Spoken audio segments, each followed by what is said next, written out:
Bonjour tout le monde, bienvenue dans cette deuxième capsule sur l'impression 3D. Aujourd'hui, on s'enfonce dans un sujet un petit peu plus technique. Comment doit-on préparer notre fichier avant l'impression?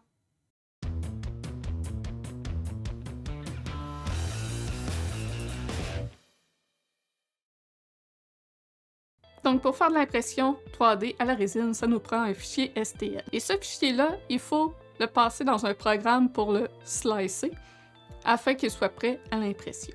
Puis on peut trouver ça sur différents sites, comme entre autres sur My Mini Factory. Sur My Mini Factory, la plupart sont payants. Si vous en cherchez des gratuits, ça va être sur Thingiverse. La grosse différence entre les deux, c'est que Thingiverse étant gratuit, souvent les modèles ne sont pas déjà prêts à l'impression, ils ne sont pas pré-supportés. Il y a aussi le site Yegi qui, lui, va chercher sur plusieurs sites. On voit différents modèles et dépendant duquel ça va vous amener sur un autre site. Si vous voulez uniquement du pré-supporté, vous pouvez en trouver sur My Mini Factory. Il existe aussi plusieurs abonnements comme Loot Studio ou Arch Villain Game qui sortent des miniatures à tous les mois et on peut s'inscrire pour comme une quinzaine de dollars dépendant des sites et ils viennent tous pré-supportés. Donc si on y va avec le support, donc on a nos fichiers STL ici. On a aussi le fichier Litchi. Donc, dépendant du programme que vous aimez ou qui vient avec votre imprimante, vous allez soit utiliser Litchi ou Sheet2Box. Dans mon cas, c'est Sheet2Box que j'ai. J'ai juste à ouvrir la miniature et ça va l'ouvrir directement dans Sheet2Box. Donc, pré-supporté, c'est toute cette petite tige-là qui relie la miniature à la base. Quand c'est déjà pré-supporté, c'est aussi simple que ça. On le fit dans la zone d'impression. Après ça, on s'assure que nos settings d'impression sont les bons. Je peux pas vous donner une formule universelle pour savoir c'est quoi les settings de votre résine avec votre machine, puisque ça dépend d'un modèle à l'autre. Donc, il existe des listes faites par les compagnies d'impression pour avoir les bons settings selon la résine que vous prenez de leur propre compagnie, mais il existe aussi des listes fan-made. Donc, vous pouvez trouver ça souvent sur le site du fournisseur ou sur les réseaux sociaux. Donc, c'est vraiment important dans les settings de votre programme d'avoir choisi la bonne imprimante, puisque ça va affecter la zone d'impression. Puis, lorsque votre miniature dépasse la zone d'impression, c'est simplement rouge, donc c'est assez facile de le voir. Parce que si vous dépassez et que c'est dans le rouge, eh bien, cette partie-là de miniature ne s'imprimera pas. Si c'est seulement la base des supports, comme ça ici, le petit plateau, à ce moment-là, c'est moins grave. Si ça dépasse juste légèrement. Donc, une fois que vos settings sont entrés, vous cliquez sur Slice.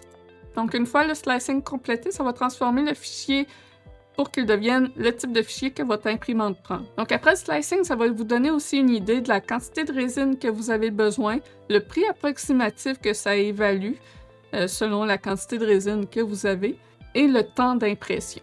Au niveau du temps d'impression, c'est assez fiable. Pour ce qui est du prix, c'est approximatif, c'est pas 100% exact, mais quand même proche. Donc, une fois le slicing fait, vous l'enregistrez sur votre clé USB pour ensuite de ça pouvoir l'utiliser sur votre machine. Donc, avec les fichiers pré-supportés, c'est aussi simple que ça. Par contre, si vous utilisez un fichier qui n'est pas pré-supporté, donc si vous imprimiez comme ça, sans faire les supports, il va y avoir un problème. Parce que là, lorsque ça imprime les layers, couche par couche. Donc, si on imprime ça ici, on voit que les pieds ne sont pas reliés à la queue.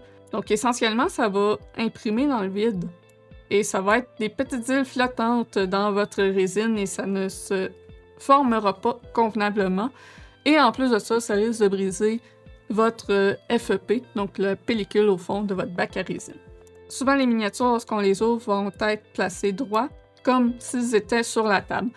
C'est pas toujours la meilleure position pour les imprimer, puisque si on y va pour faire les supports dans Sheet2Box, vous voyez tous les petits points blancs, ça vous indique les recommandations d'où est-ce que devraient être les supports.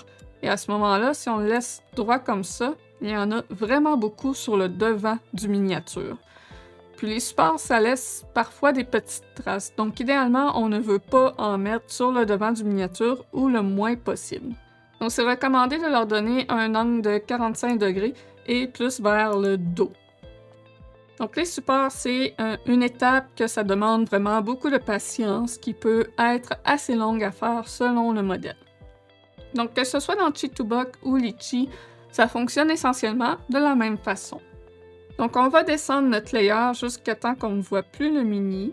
En usant de la flèche sur le clavier, on monte tranquillement, jusqu'à temps qu'on voit quelque chose apparaître. Du moment qu'on a ce qu'on appelle une île, il faut mettre un support. Donc ça ici, c'est la toute première île du miniature. Donc c'est l'endroit où il va y avoir le plus de poids appliqué sur celui-ci. Donc à ce moment-là, on veut mettre un gros support.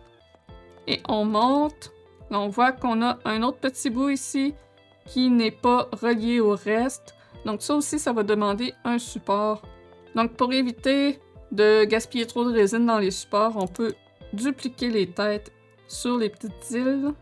Toutes les zones qui sont rouges du miniature demandent plus de support. Lorsque la partie à supporter est déjà supportée par des gros supports, on peut continuer à ce moment-là avec des plus petits.